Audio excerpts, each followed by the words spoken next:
chers amis internautes, vous êtes le bienvenu dans votre émission Shot News avec Eki Bumba, votre humble serviteur toujours dans notre site EHP Média. Quand je parle de l'EHP Média, je vois directement Papa Edo Amani que je salue et notamment aussi je salue Maman GH Oyo Topesi Bambote, vraiment la famille Amani Mobimba, famille Amani Chancy Amani Loni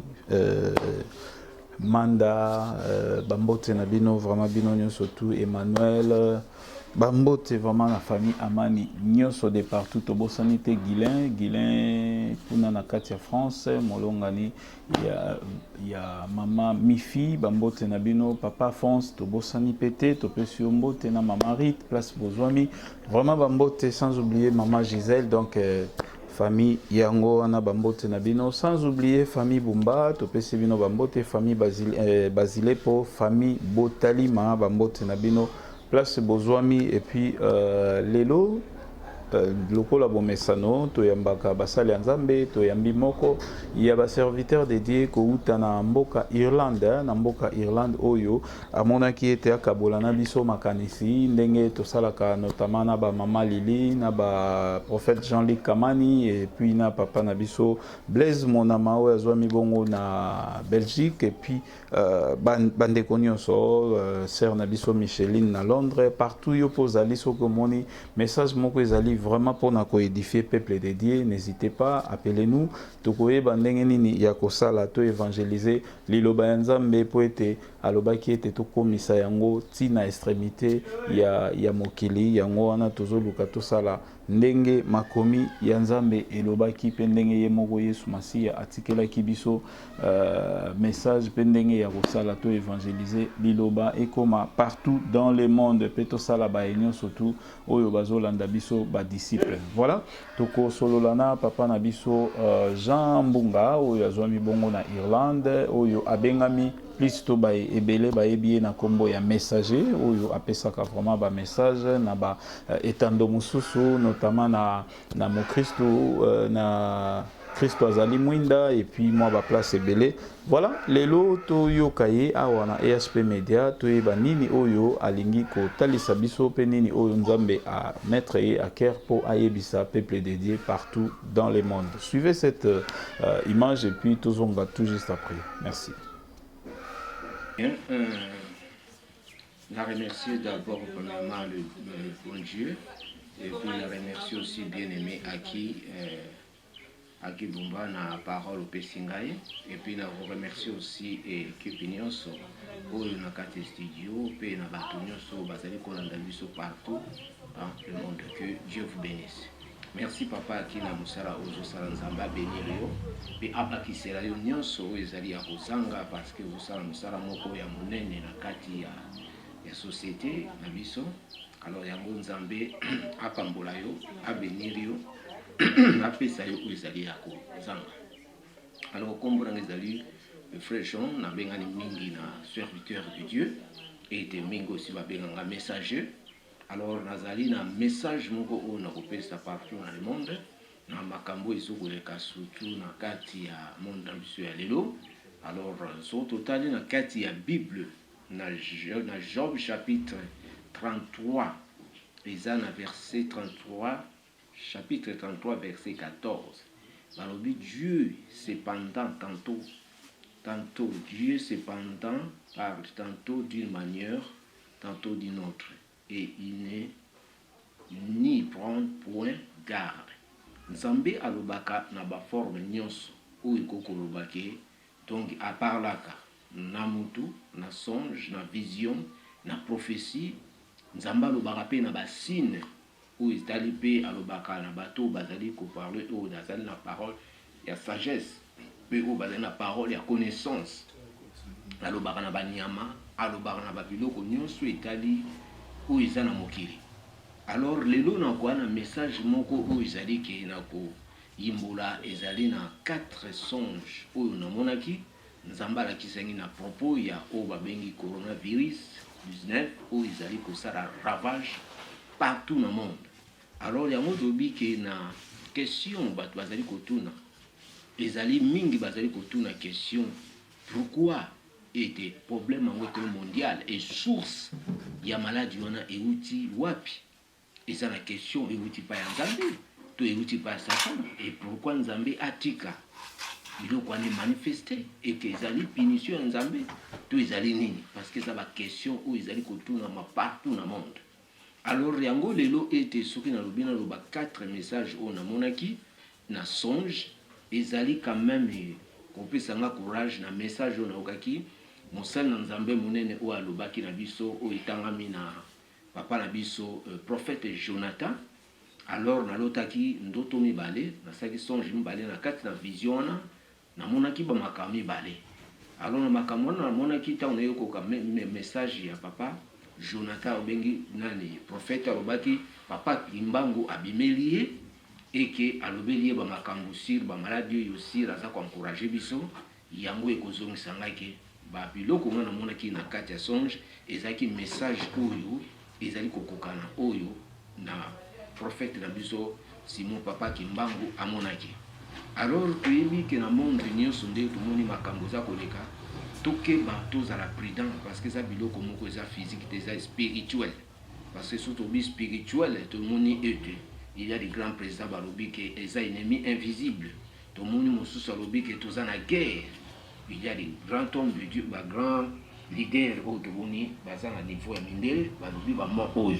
Alors yango na biso ete toyeba ke circonstance mosusu ezalaka mpona bien na biso nakopesa ba exemple ebele ba circonstance mingi emema mpe kopesa biso leçon kofungola biso misu koyeba makambo mingi oyo defend eza na kati ya société na biso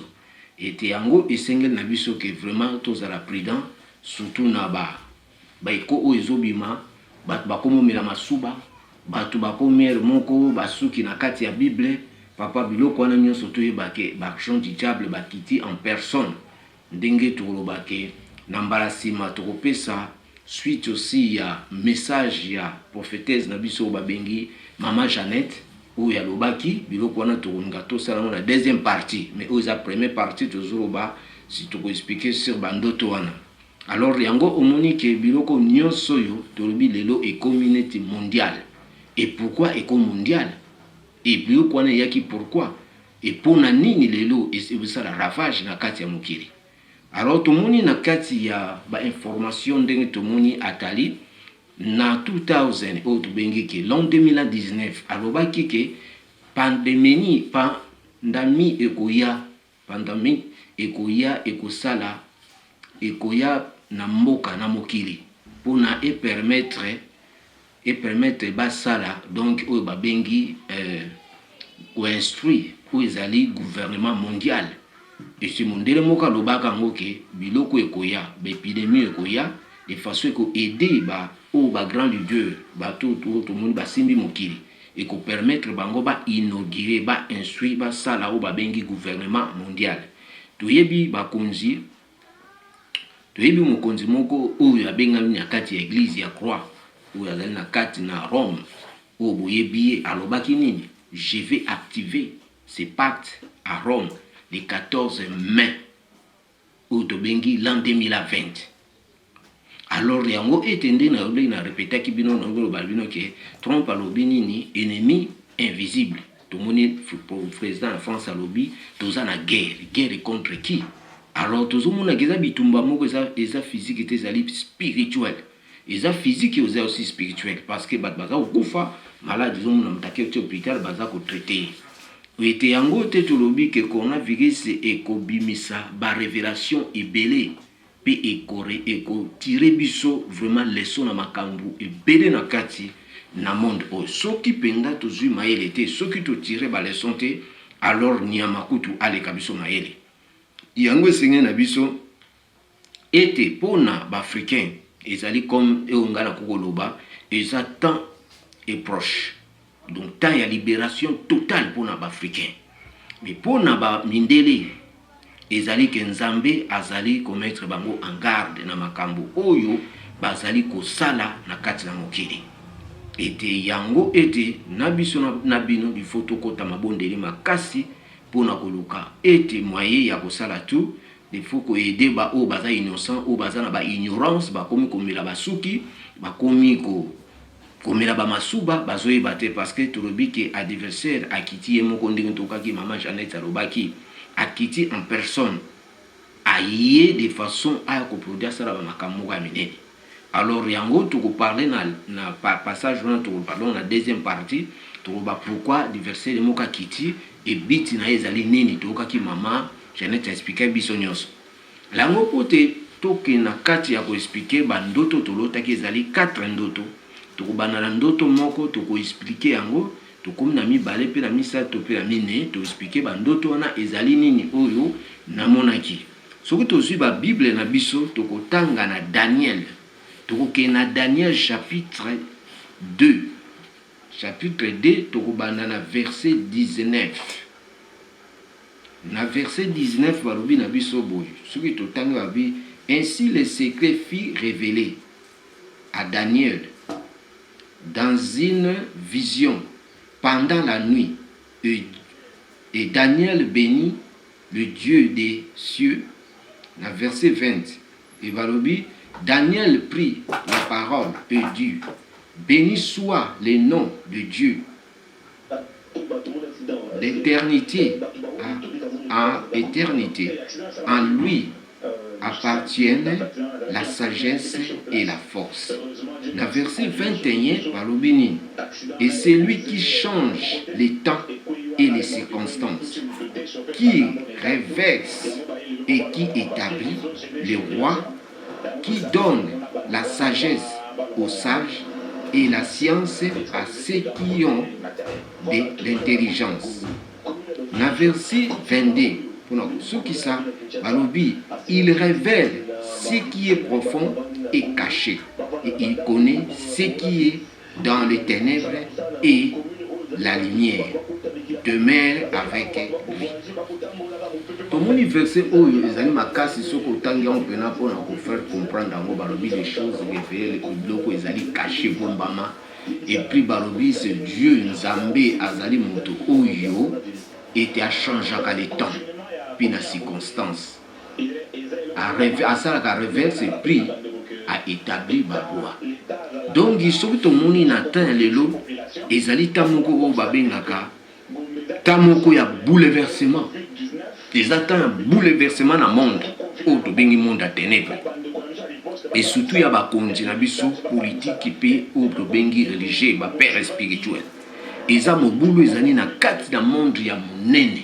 où il y a tout le monde à makambo. Ce qui est un prophète, à quoi il y a une punition, à quoi il y a un nom, Nzambe, yem tache ba maladi wana, amitala, prophétie na bien. Atala makambo azoloba. Parce que Nzambe ce qui a frappé, a koko chapé na frappe Nzambe azakate. Somoni na kati ya Bible même na plutôt en Égypte, tant Nzambe frappé ki bana premier né à Égyptien, mutu moko abika azakate. Et puis après ça ka consigne auto bengi ke ben instruction na oba bato oya yendo to mona abela moisi bochia ba makila na liboso ya porte na bino et que l'ange de mort tanga oleka mutu moko akokufa na kati ya binote et tout le monde qui basala qui en babikaki mais ceux qui te lobi que eza punition en Zambie pourquoi pas frapper ba libérer tout baza ba dictateur o baza ko boma bato bazo sa makam n'importe quoi mais tout le monde a bazo kufa ce sont les innocents ba mikolo ba bana bazo kufa mais pourquoi pas ba libérer wana bato mabe tout exemple na Congo tout le monde le ba Rwanda bazo boma bato bazo sala ba sacre na est pourquoi pas ceux qui a punition en Zambie a boma bango nyonso punition na aboma bang. Pourquoi toucher ka bateau baza innocent? Ozomona ki déjà eza o babengaka message wana o to bengaka message moko o ezali na profit ya moto. Eza na profit ya o to bengi na royaume des cieux. Alors prophète de message nyonso prophétie nyonso yaka eza pour na royaume de Dieu pour na ko lendi sabato pour na ko kebi sabato. Alors yango to ko kendi na ba message na kolo ba ke bandoto na lotaki pour na ko faire na comprendre le ndoto wana. Ndoto ya liboso o na ko kopesa bino o na lotaki ezali ndoto o lelo na lani na butu nazali ko lota bucha matoi mabubo fungula matoi na yopo yeba bandoto na yebo ko sasola bandoto. Premier ndoto nazali ko lota ndoto wana na lotaki na kati ya ndako tolali ba mindele ebele baye bazaki na sima ndako tellement ndako eza monene na sima. Alors cuisine ya kana sima bamidona bayaki ebele bamindelo bazalaki basi bana mikolo bazaki kekepa batelemaki lokola porte eza vitrine tozomona bango batelemi bango nyonso bazotala. Mais le deux mindele bazalaki wana moko afandi moko azokomande mosusu abuka fenêtre moko yaki ya moke ameki kofungola zwi bibenda bambi asali nyonso fenêtre efungwami te asali to ayebisi moto wana na lembi tellement lembaki akoki kofungola te. Ngai nalingaki nakende kobenga polisi tobenga polisi telefone ezwa te bina bima na libanda na liboso ya ndako nakende kobenga polisi nayebisi tala bato bazali awa. Alors tomoni ndoto wana ekatanaki. Ndoto wana ntango ekati ndeko na ngai esalami nini na tongo nango nabimaka na tellement na tongo mpe tosala bacourse ntelaka mikolo ekomi na bandako fo bimaka avant mpo na kosala nabimi libanda ntango nabima nakota mutuka naye kotrouve na kati na pembeni ntango nakota na voiture na pembeni liboso ya ndako ndeke ya monene akufi me ndeke wana alali atali na likolo. Nazwaki ndeke wana bwaki ye naki bwaki na terrain moko wana bona zwi chassé na ki na bwaki na mona ki yango un peu moins normal bona bi bo ndeke tout consort. Alors ndoto wana tango esali ndengo wana nakipaki yango te. Alors eko sala nini pona lo basuna deuxième bona expliquer première na deuxième ndoto nde na yeko lota ezaki ba mindele moko ebele bafandi bamindele mo misatu baye baza koteya bango baki mwa bapo moko ndre baziatique bazoteya bato wana me bato wana moko na bango moko na bango komo contredire bango me parole zoteka nzambe wana nzambe nini. Alors nga na yaki na bandi ko expliquer bandele wana bazaki wana na mtu wana na banene tiko ko sala nes ko sala ba commentateur na bandi bise no makambo azulu besa pena biri ezage nzambo asala biso akela biso ye mtu asali toza na mokili yo zala ngana zala biloko nyonso zala na bandi kote ya ndeko wana tawo na bandote ya ndeko wana abandi koyoka tawo bandi koyoka de façon ba fala na ba mindele ba kebele. Alors siko tawo na bandi kote ya tawo na baluki na tala bato banote ya bango baki misatu baza sute ba disparaître siko place ya tikalaki na tala yeboye place bato bayaki na ye wana tout en tout nyonso mindele balimwe kolimo balimwe yesu kwa intéressé na biso parole to bandi kote ya ye abino en tout cas funa landa na yoki parole na e sepeli singa funa yati na landa bino to memaki mutu wana ti to ena na kati ndako na biso to fandisi to pese biloko akolia ndoto ekatani ndeko nanga partout toza na monde boyo kanga bien et puis bo fungula matoi eza biloko moko eza sérieux o tozomona na monde ezole kalelo tozala prudent tokeba na makambo mingi toza koyoka o tozali komona parce que il faut funa totelema na babondeli. Premier ndoto na koyebiso tango na loti noto mibale nde place naki koyoka na mona ki ompeka na zwa ki onkaka pena le jeu de lunetique normal mais tango na yoka message ya prophète Jonathan tango azolobake papa ki mbango abimeli ye et puis alobi na ye makambo tala boye tanga lobi sikonde le Saint-Esprit lobi na ngai bandoto lotaki wana zonga sima talango comprendre la eza eloko nini nde Saint-Esprit bandi ko yede ngai pona ko traduire nga bandoto mibale na lotaki elobi na nga boye bamindele bayeba kota na sima mutu suka ninga kota na sima ndako na yo aza moyibi parce que aza mutu aklete mutu anormal ayaka beti ndako akoti aza de amoyibi.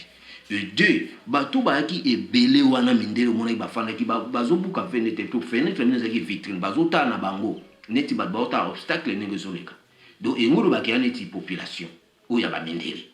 bato mibale wana oya fandaki aza ko représenter bato babengaka ke ba grand personnalité ya monde auto mungu basimbi mokili donc bango bakenda te batinda ba délégation muto abande ko buka fenêtre wana eza mutu oyo oto bengi bato bakenda ko coopérer na ba dirigeant na biso ya africain donc ba konzi na biso de façon basala ba coopération basala ka ba impact na bango elobi sikoyo boy omoni fenêtre ba meke ko buka ba fungoli basali tout fenêtre wana efungwami te ba meki ko buka fenêtre efungwami te basali tout eniko lobake oyo nzambe déjà sakangi mutu akoko fungula te oyo nzamba fungoli mutu akoki kokanga te. Donc au monde bakota kité. Alors, si ko ndenge bakota kité, ndeke oyo yo monaki wana. ndeke utango la muki na tongo moni ndeko akufi ndeke alingo représenter nini ndeke azali kumutu aza ko représenter o babengi message aza aussi messager tomoni tango mokile kufa ki batindaki bakorobo baya kotala soki bato bakufi bayaki bande kolia tomoni na tango kala bato banotinda ba message ba roi banotinda ba message musu na ndeke baozwa message bakangisi na papier bazwi batie na ndeke ndekake na ndeke représente message ndeke représente aussi des hautes personnalités ya ba pays ou na keti na monde tomoni bato bazaki minene ou baza quand même ba leader wa minene wana parce que ndeke amataka likolo comme aza aigle ou quoi que ce soit amonaka biso nyonso na se donc il y a za likolo nde tomonaka bango baza bato o balobi fesana na kata mokili donc ils ont représenté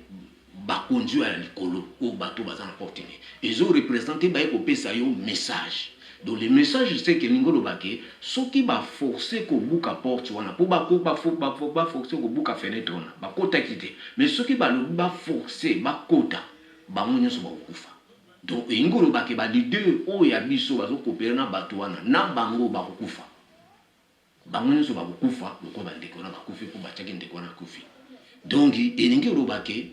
donc dans monde à ténèbres baza na grand problème alors ndako erepresentaka nini elobi ndako erepresentaka pays donc ndenge ndako bofanana boza baafricain so mutu atala obake no oluka ndako ya baafricain keno taka bandako ya baafricain eza lokola ambassade na kati ya France oyo ya Congo ekorepresente Congo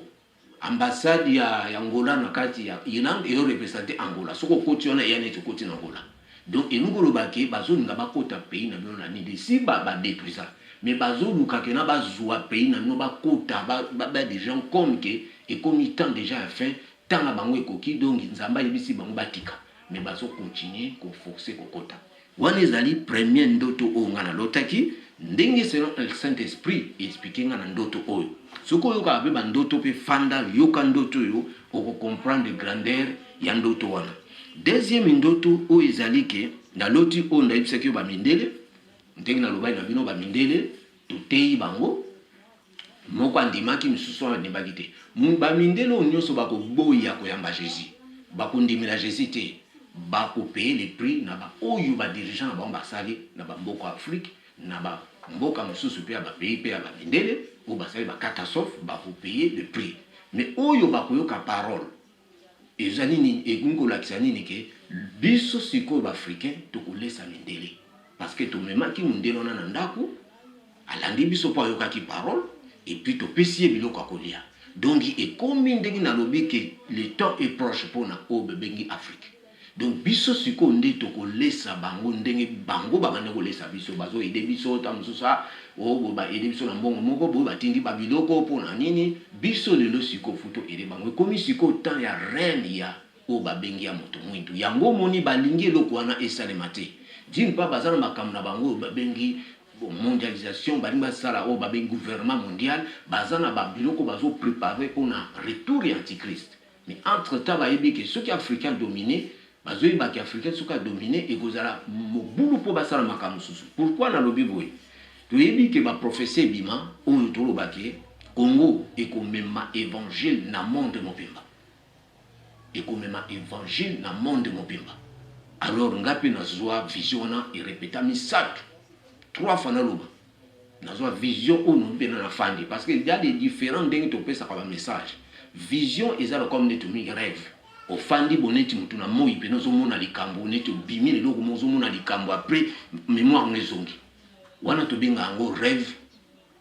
eza rêve donc eza vision rêve moko dongi ozo rêver vision moko likambo zo laksa yo na mona ngo et répéta 3 fois na simba bible ya munene na fanda voix na ngezo ka l'extrémité de la terre alors tant ba prophétie bima ba yeko yebisa ngai le Saint-Esprit bisangai ndoto lotani ni vision no mona misatu yo utama obotama donc eza yote donc ezali Congo ekomema évangile na monde mobimba alors na monde mombalero wana ke Congo mteko régner yo ngotongaki papa ki mbanga lobaki ba mindele ba misusu pe ba koya obiso to ni étranger to kenuna biso to diriger et puis ba mindele misusu ba kwa ko la aide na ba mboka na biso donc vous allez suko tour na biso alors biloko wana nyonso ezotia bango grand confusion na moya lelo et puis na temps lelo yango tomoni na monde wana ekomi bouleversé ya makasi. Alors tango ndoto na mibale na ekokamba Saint-Esprit ekolakisa ngango Yesu suko lakisa nga lisusu ndoto ya troisième oyo na expliqué bino. Na troisième ezalaki ndoto oyo nalobake basangisi bamindele bazwi bamindele basangisi bango na bato mwindu basaki ba trentaine na lotiki na yo okuta bamindele na ba noir basangisi bango bazango solola bane sikoyo tutako mundele moka ikobenga bamindele tu baraki wana ayobisa bango ke no bino boza maladi boko kozala awa te ba noir babando silika mais pourquoi okondo sangisa biso na bato oyo boye bato bazana malade bakomi ko chaîne de parole comme un siko tanga ye na komi abi anini babi mais comment basangisi biso na bata maladi tala comment ni komi tuna na wana docteur abi non en tout cas faut basala ba noir ne so ba examen bazwa ba noir ne so basala ba examen mutu moka bima positif à cette maladie à coronavirus docteur abi c'est pas possible mais faut vous la maladie bon et aux alakate comment ba bosanga na bato malade on est ale ndoto wana ekatane donc elingi koloba pour le moment ya troisième ezoloba nini ezoloba ke mindele bazosala tout malade wana ba forcer pene kotankata noir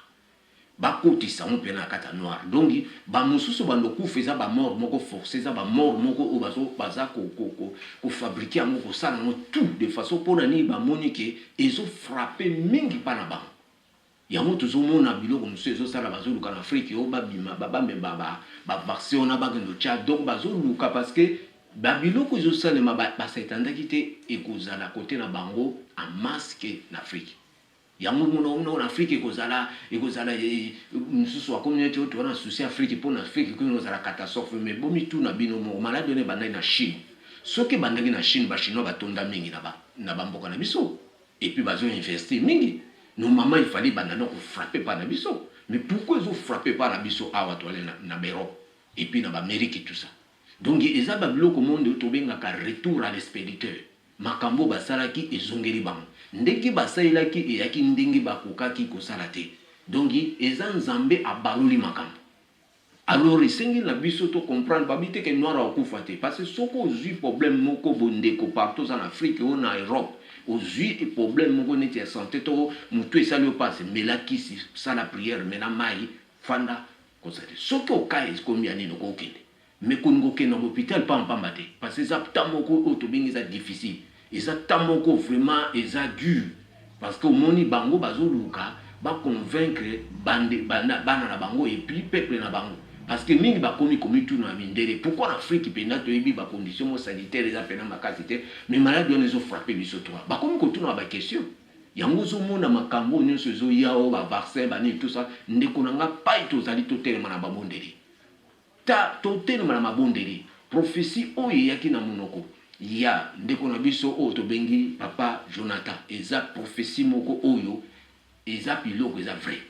ngana monyango nena bisibino twando to oyo tarande basangisa mdele me ba noir bazu malade onate effectivement ba mdele mutu zo beta banga mingi bo moni pe zo beta na Europe trop donc ils ont le retour à l'expéditeur biloko ba fabrikaki o basalaki ezongi parce que ça biloko moko déjà balobaki bien avant et puis biloko mo pe akala même ba biloko balobaka ba signe aux diako wana bato basala ba mfoyer ba mona ba banoko ba makambo mais ba ki tenter momenter. Alors yango était seigneur d'abiso quatrième ndoto ona ko lo banabino pena expliquer yango na lobi quatrième ndoto oyo kezalaki na kiti na kati ya bengi na Afrique na Congo na monaki na ndako moko oyo bengi bâtiment moko esaki na ba grand personnalité auto bengi ba grand leader basaki ebele na kati ndako ngo mwana ko te po yaki ndako munene sous forme ya neti bon parler de peuple ngo ba planter pour na monaki parler peuple na monaka ndako po ça mo ba vitrine. Alors na kati na ba vitrine na yiki ko mona na kati wana le président Maréchal Mobutu oya kufa to yebi ex président oya zalaki Maréchal na moni na kati na chapeau na ye na ndenga la taka na nzete bazo sula na mutu siko a curiosité na ningi na yeba penda bazana banani po ba ki réunion abato moko ya minene papa ezaki miniti te ndaku wana nyoso effondre penda dondo muna ndako bona ete so explosif ezali na kati soki ndako nyoso ekwei e finani siko nde nazomona bamort efandi ndoto wana ekatani. Donc eza kolanda toujours omoni ndoto elandaka toujours message nzambe soki azo expliquer yo abandola ko expliquer soki expliquer na komite azo landisa bandoto azo faire comprendre yo tala eloko yango ezabu omoni ndenge évolution ya bandoto ezokende landa soki mutu yo oyebaka bandoto landa yango mpena okomona ke eza makambo oyo tozo vivre na temps ya lelo oyo tozomona. Alors bato wana nyonso bazali na kati na ebite so bamaki vivant. Or Mobutu azo représenter nani? Mobutu azo représenter d'abord azali dictateur. Mobutu azo représenter oyo toyebi ke adétruisaki Congo atikaki on a monde à ténèbres. Mobutu ngoro bake ba dictateur nyonso même tobika na Congo te na monde oyo baza ko sangana baza ko luka basala likamoko ya mabe ezali fait na bango parce que soto moni ndako ekoyaki ne tolobi ke Mobutu tomoni régime ne sala kinedi etombaki ekwe ndenge balobi ke donc ekomi temps ekomi moment batu nyonso ya mabe même na Congo wana même na Afrique ba leader ya africain partout bazali na Europe na Amérique tout ça bato ya mabe nyonso nzamba zo sala reverse donc alingi a changer bato donc bato a tchaki ba memi mboka mabe ba bebisi mokili ba memi on a forme mabe et puis bazo ke nango na ndenge ya mabe yango ete elobi ke nini na bango nyonso ekomi na fait parce que balobi oyo eza révélé ezali condamné eloko nyonso eza déjà ba révélé yango ezaka déjà condamné biloko ezomona na bato bazomona ba vision ba songe ba nini donc makambo na bango bozo remarquer te makambo na bango ebimi na poisa bakambo tout bazosala ebimi na poisa emonani ezoyeba na tara pena ba verset ba komolo bake même na ba mindele misu bazolo bango koma bokondoke na Afrique kuna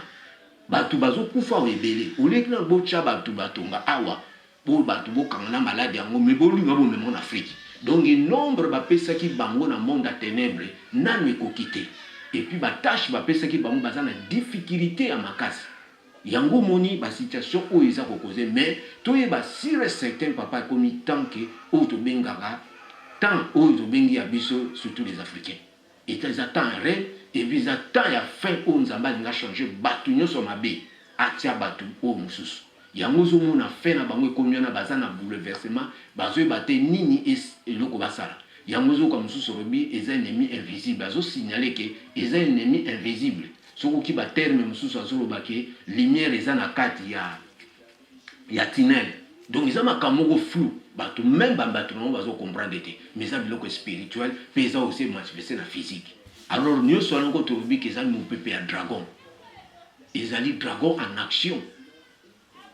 et yango beaucoup remarqué pe na ndenge tolobi ke na bino bato ya to ba chrétien nyonso message o ngana zo pesa na bino bolanda biloko wana te komela masuba bolanda biloko wana te ono mela suki nakata bible ngata basuki za ngo tebela biloko wana nyonso na so mutasaki na ndenge na ye ezambe message o ezali ke fukama prier bible nzamba lobi ke na Jérémie invoque-moi je te répondrai. Donc tango moni situation fukama prier balobi te ke ba noir ba kokufa mais ba o ba kokufa par ignorance ba o ba kokufa ezali pona kozanga koyeba kolanda makambo ya yebite foza na discernement message tango ezoyela yo fota la message na tani ezoyela makamni ezoleka muto ko yebiso te ke ono message ya nza punition nzambe po asali bo asali non nzamba ko piso nzamba pini fa pini ba mikonzo wana bato wana nyonso ba rwandais banani bazoboma ona monde tozomona ba leader wa mabe bazosala makambo fale bakufa ndeto komona ke nzambe pena siko alakisi makasi naye mais nzamba azana nkuna te mais toyebi ke circonstance nyonso on tobi pourquoi nzamba atiki et puis ça biso leçon toyeba siko na fiti to sala ndeni parce que biloko nyonso esalami ezalaki biloko moko oyo ezali déjà banosaki yango mais bazwaki conclusion nango ezali na ne oyo yaki passé oto bengi na 2019 yango zumu ba obenga ngo corona 19 pourquoi bazotia 19 vous comprendre ngo te 19 on ezo bakezalaki na ne passé année passé na mboka oyo nzamba la kisenga grand dragon na seneza na grand mopepe alors na lobaki ke mopepe ko tambola mokili mobimba na pesa ki message pour na ko stopper bato bandima 8 na niveau ya ko accepter ba nini ko ba avortement ba signer que non tolingi yango te parce que eza koboma eza na balwa mingi esami na mboka na biso eza mboka na biso ebimi première na monde bajeune bake kopesa voix mpona kosigner oyo babengi loi ya bahomosexuel ebimi première pays na monde bajeune bake kovote ya mingi mpo bani bakoma biloko ani wana alors nayebisaki bango napesaki message napelisaki na nini nasalaka message moko nalobaka si namoni dragon wana nakendaka même na baapocalypse alors message yango nakamwe passé mpo nalobi makambo oyo esalemaki baperiode wana nalotaki oyo nzambe alakisenga songe wana ya dragon aza na mopepe na se oyo babengi ya tourbillon oyo babengi tornado oyo babengi mopepe ya kaila ezalaki mopepe moko soki otali dragon wana aza monene alors message wana ntango napesaki yango ezalaki na mars napesaki yango pepe tokoti baavril mais biloko wana nyonso ezamaki na mars mais lelo toyomona makambo oyo osalama na mars donc yango balobi yango na ete mpo na comprendre te mais ntango naoki message bandeko moko prophète moko azoloba sire pourquoi batiango 19 ngambi na comprendre naomona sens yango 19 ali mais naye kofanda na mayele naye komona donc ezalaki na ne ya l'an 2019 était comprenant qui déjà qui fait salema alors programme nango ekosalema pe na mars ya l'an 2020 ndenge programme yango ndenge bozomona double wana ekoti elingi koloba boye soki tokokontinue message na biso ndenge nakoki na obake nasengi na bakroya bino nyonso bolinga bopase journée ya Pâques bosala Pâques na bandako na bino malgré bakangi babatima église mais bakangi parce église ezali yo ezali ngai donc bafamille nyonso bolinga bosala Pâques na kati ya ndako bozala bainstruction nyonso nde boyebi na kati église esalemaka bino moko na kati ya ndako papa zwa sala me botala nano avant kosala yango marche no eza ndenge nini bunga o communion ezala parfait ozala na péché te bovandi bino nyonso ensemble boluki journée moko bole nzoto ya kristo bomeli makila bolosombi vin tout ça ou bien jus moko ya rouge bosali cérémonie wana bomeli yango eza très nécessaire botika bozangisa yango te baconseil nazopesa bino yango wana parce que mpona koloba bokokotanga même na 1 Corinthiens chapitre 11 na verset 23 ti à 28 soko otangi yango bokoyeba ke bosali cérémonie yo papa ozwi ole bosali ozwi farine eza sans levain oyo eza na nini te na ferki na nini te na oyo babengaka fertilité iste te na fertilité bozwi yango bosali yango otia yango na mai otia yango na likala yango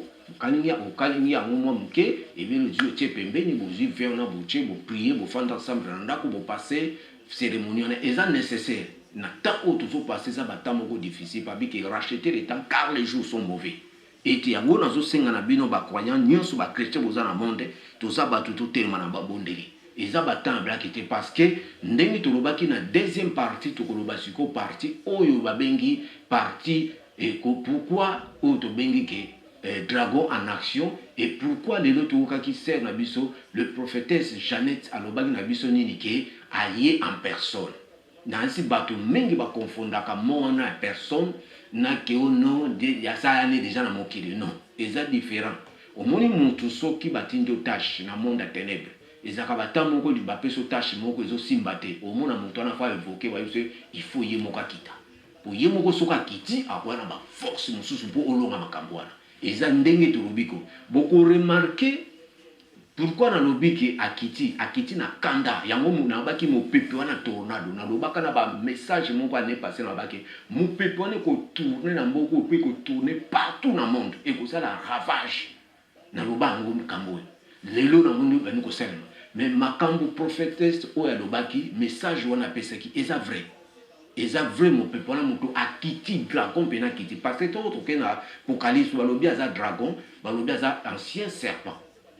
Donc yewana siko ya kiti na bargent na ye yango tozomona o tozomona bato bazopesa ba publicité no mena suki o mena masuba bokeba bazali bargent o balbike baza kwa mbakokisa nombre ya bato akukufa ya ba sacrifice pour na ba inaugurer gouvernement mondial o ekomema o to bengi ke ekomema lobby pour na ko préparer retour ya antichrist. Donc il faut un nombre bakokufa or so biso surtout yambi Yesu bato bakufa na Yesu baza ba sacrifice te pour moyen bazwa milimo na bango ezala te. Mais soki bazwi milimo ebele ekozala pasi mpona biso ba croyant mpona biso ba chrétien partout dans le monde. Parce que iloko nini salami eza bouleversement na monde ya ténèbres parce que batashi bapesaki bango esalami te ndenge oyo mokonzi oyo bengi dragon asengaki bango. Boko remarqué ba magicien mingi babimi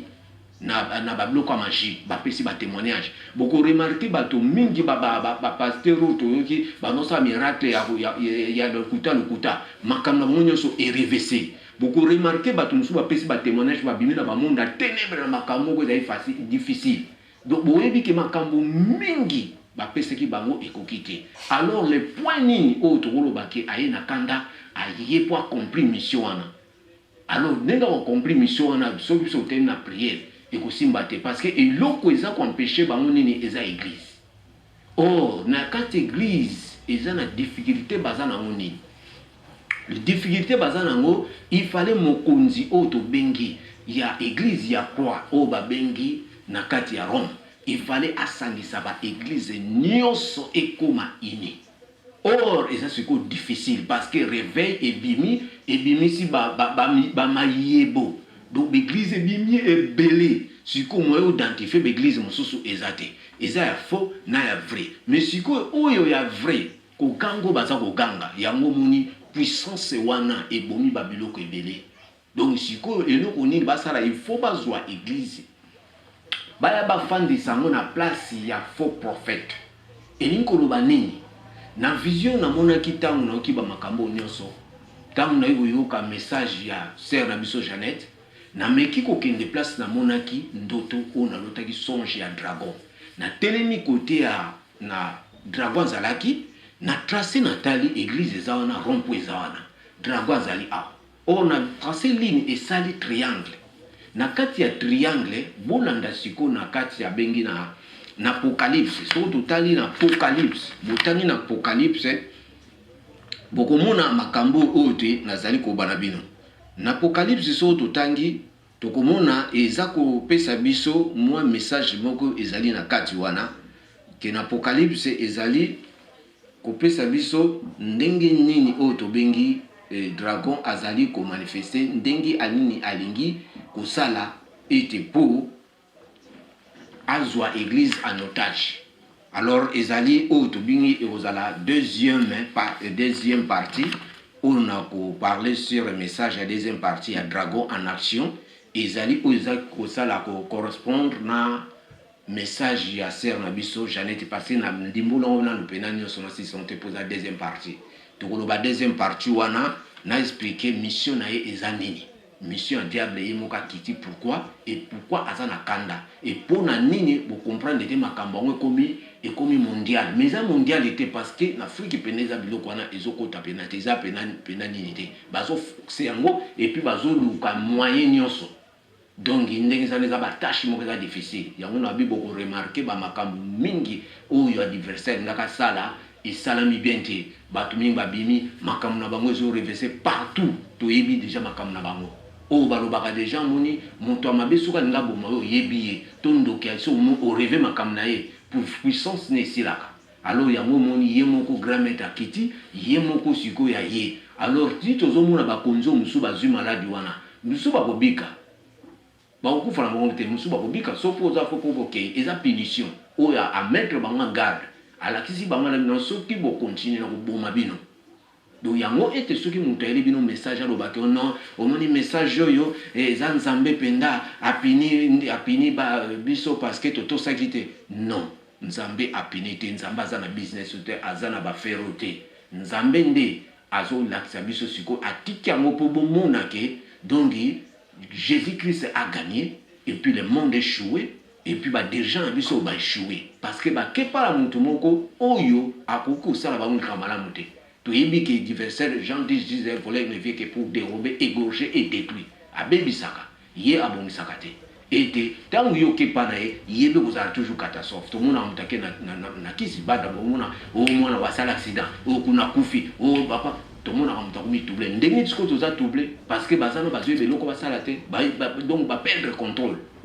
Donc makamba sala ki donc déclencher na ndenge moko o bazo comprendre na moté. mais toyebaka biso bana nzambe tozala toujours na côté ya nzambe totambola ndenge esengeli tokɔta mabondeli tozala panike te mais toprie balobi te mwana ozala victime mais bokeba tozala prudent na makambo mingi ezali nansi tokoluka tocontinue deuxième partie na biso ya koloba ke dragon en action. Pourquoi aza en action? Ezali message oyo ekokokana na message ya sœur na biso oyo babengi prophétesse Jeannette. Tokoexplique yango yo bien, to comprendre mission nini ye nango et danger nini église oyo eza okourir. Et église face na coronavirus. Ya ça ane déjà na mokili. No oyo identifier l'église mosusu eza te. Eza ya faux na ya vrai. Mais sikoyo oyo ya vrai kokango baza koganga yango perdre contrôle.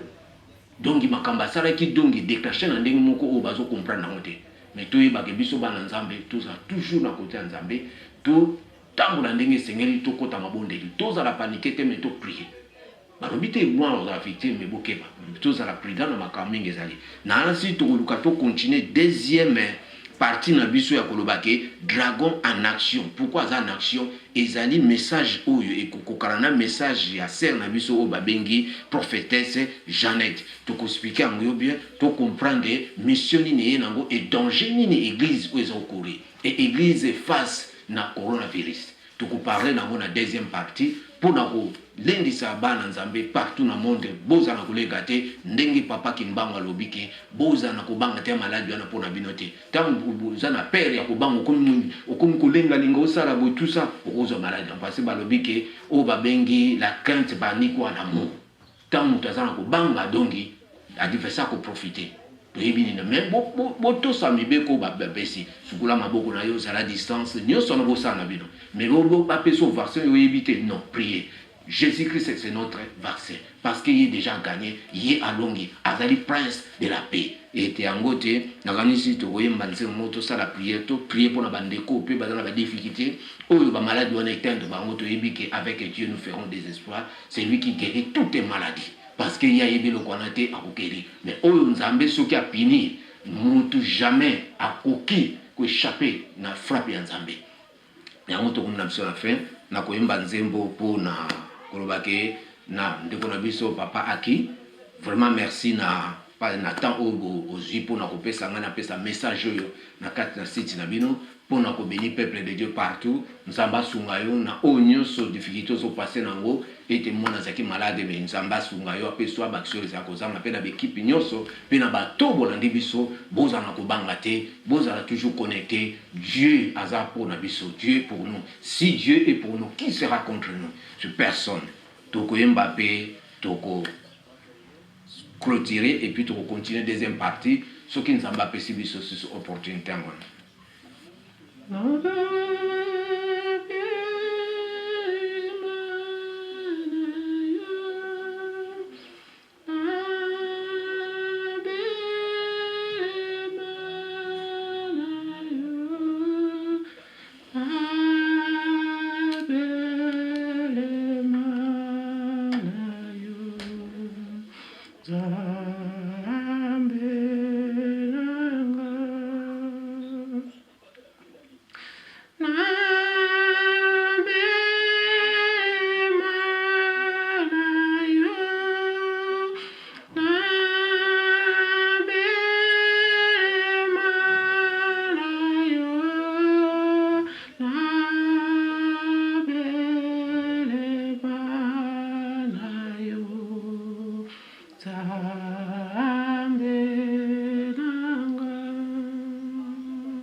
Nzambe tubeli na yo pote oza nzambe osali mokili osali biso na lolenge na yo papa tokumisi yo totondi yo lisusu Seigneur na oyo nyonso ozosala kati na biso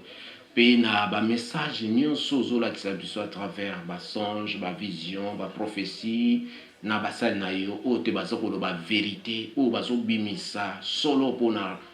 lokumu ya royaume oyo tobengi ya lumière nzambe na tondi yo mpe na commission na bato nyonso tozalaki connecté na bango partout Seigneur toyebi nyonso ezopase na mokili ofungoli biso miso mpo omonisi biso nzambe oza nzambe tosengi susu intervention na yo Seigneur toyebi na kati na bitumba oyo baza koluka moyen nyonso mais tant que oyo likambo yo lobi oyo se yo lobi Seigneur échangeaka te mpe oyo yo kangi moto akokofungola te oyo ofungoli moto akokokanga te nzambe topesi bandeko nyonso partout na monde bazali na Afrique Europe Amérique Asie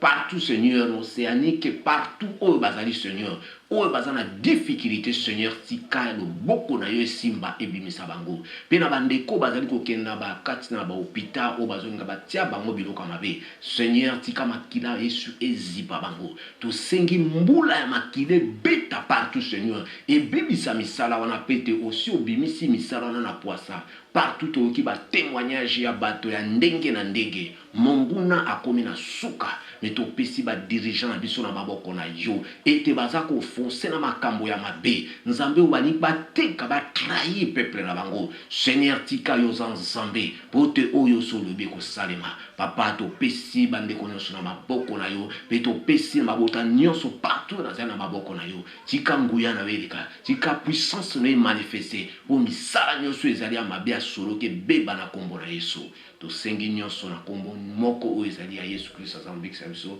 mpe tosili koloba amen. Bien, shalom nakanisi tokomi na saint papa aki na kosenga kana bandeko bozala panikete et nous devons toujours continuer à prier, nous devons croire toujours na Nzambe pour te yazali solution na nyonso. Voilà, message yango wana, message kitoko oyo papa na biso auti ko fungola biso parce que makomi ya Nzambe to makambo ya Nzambe esilaka koyekola te toyekolaka ngo mikolo nyonso yango wana bazoyebisa biso na mokanda ya Nzambe ete que ces livres de la loi ne s'éloignent pas de ta bouche et méditez-les jour et nuit. Donc to méditer yango mikolo nyonso tout po ete toyeba kokola mikolo nyonso tu pe toyeba koyekola mikolo nyonso tu. Voilà ezalaki ya bino ekibumba oyo a présentaki émission oyo alakisaki bino ndeko na biso wana ezali mbala ya liboso kasi ezali ya suka te bokoyoka baenseignement mosusu soki pe mituna ezali bokomela biso tokokomisela ye kuna na mboka Irlande papa na biso messager akozwa mituna na bino bongo tokutani mbala ya sima. Merci na bino nyonso tu bolandaki biso, merci na libota mobimba to pesi bino vraiment bambote pe tokutani très prochainement tolobi ndenge tolobaka na suka ya émission na biso ensemble na bino. Glory be to God. Gloire ezonga panaye. Bye.